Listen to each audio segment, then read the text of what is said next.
everyone, Dr. Justin here with Preferred Physical Therapy, where we help people 40 plus stay active and independent, live free from painkillers, and avoid surgery. Today I'm going to go over my favorite exercise for low back pain. It's called a curl up. It actually helps work your core, specifically a muscle called your transverse abdominis, and it wraps all the way around to our low back, helping stabilize our pelvis and our low back. To perform the curl up, I'm going to have one leg up and one leg down. Now I'm not going to switch my legs. I want you just to find whatever's comfortable for you. Could be here, but we're not switching. Next, for the setup, my hands going to go behind the small of my back, and from here I'm going to bring up my chest and my shoulders and my head all at the same time.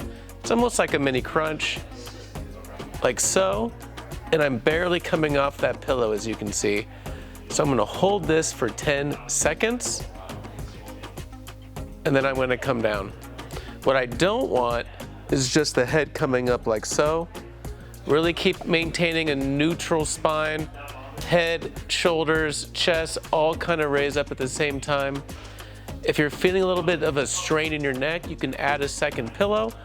And also, if you push your tongue to the roof of your mouth, you're going to activate stabilizers in your neck. So again, hold for 10 seconds.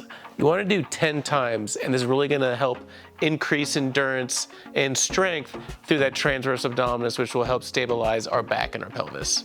All right, guys, I want you to try that at home 10 times for 10-second holds. Let's do that twice a day and see if we get any results. We're going to strengthen and get some more endurance in that transverse abdominis, and that should help decrease your pain. If you have any comments, let us know. If you're still having any low back pain, please give us a call. Come in, we'll help you get back to being active and avoiding any painkillers.